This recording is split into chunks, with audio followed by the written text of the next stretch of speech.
नमस्कार, सपा समाचार में आपका स्वागत है। पेश है आज की प्रमुख खबरें।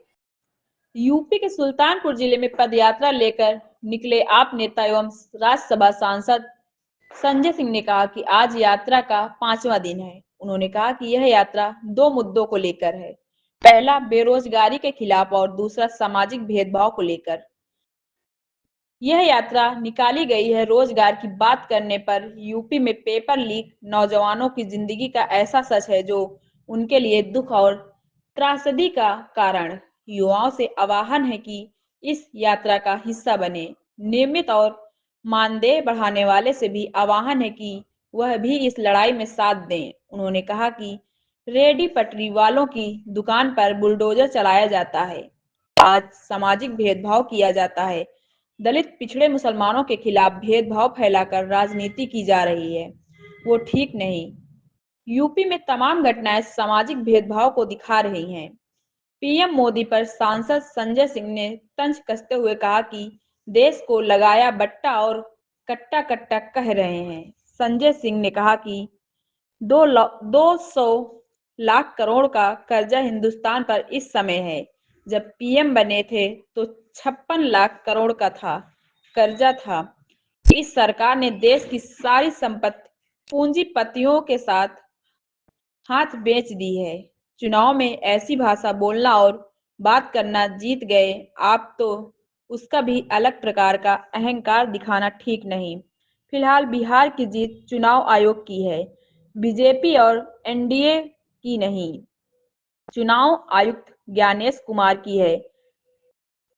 एनडीए को चुनाव आयोग को माला पहनाना चाहिए। 80 लाख वोट जिस राज्य में चोरी हो जाए, 14 लाख के करीब डुप्लीकेट, 1 लाख के वोट का पता नहीं, तो उस राज्य में क्या चुनाव। सपा समाचार ब्यूरो। सामाजिक न्याय दो। अब जब हम रोजगार की बात करते हैं तो आप देख रहे हैं उत्तर प्रदेश में पेपर लीक नौजवानों की जिंदगी का एक ऐसा सच बन गया है जो उनके लिए दुख और त्रासदी का कारण है। सिपाही की भर्ती का पेपर लीक, दरोगा की भर्ती का पेपर लीक, पीसीएसजे की भर्ती का पेपर लीक, एसएससी का paper leak, high school inter तक के पेपर लीक हो रहे हैं। तो युवाओं से मैं आह्वान करता हूं कि इस यात्रा का हिस्सा बने।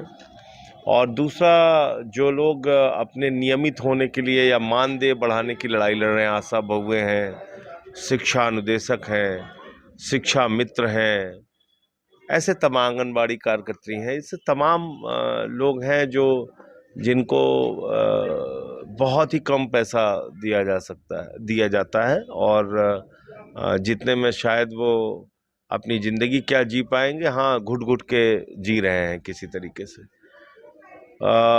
सूक्ष्म उद्योग, लघु उद्योग, कुटीर उद्योग में बड़े पैमाने पे बेरोजगारी है, कृषि क्षेत्र में बेरोजगारी है। तो उन सब का हम आह्वान कर रहे हैं कि इस यात्रा में हिस्सा बनिए। रेहड़ी पटरी वालों की दुकान पे बुलडोजर चला दिया जाता है। मैं इसी सुल्तानपुर में 16 साल तक रेहड़ी वालों के लिए लड़ाई लड़ा।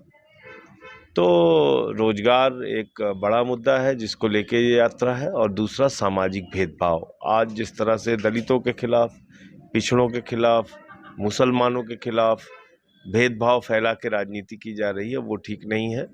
हमने देखा हरिओम वाल्मीकि की मॉब लिंचिंग हो गई रायबरेली में। हमने देखा एक पासी समाज के बुजुर्ग को मंदिर में पेशाब चटवाई गई। कथावाचक का सिर मोड़वा दिया जाता है। सीआरपीएफ के जवान को घोड़ी पे नहीं चढ़ने दिया जाता क्योंकि वो दलित था। तो ये तमाम घटनाएं उत्तर प्रदेश में सामाजिक भेदभाव को उजागर करती है। तो दो सवालों को लेकर यात्रा है। मोदी जी ने बिहार जीत पर कहा कि अब कट्टे की सरकार यहाँ वापस नहीं आएगी। देखिए, अब क्या कहा जाए, मोदी जी के भाषा का स्तर जो है वो उसी तरह की बात बोलेंगे। देश को उन्होंने बट्टा लगा दिया और कट्टा कट्टा कर रहे हैं। भाई, देश को आपने कहाँ पहुंचा दिया? 200 लाख करोड़ रुपए का कर्जा हिंदुस्तान के ऊपर इस वक्त है। जब आप प्रधानमंत्री बने थे तो 56 लाख करोड़ का कर्जा था। आपने देश की सारी संपत्तियां अपने पूंजीपति मित्रों को बेच दी।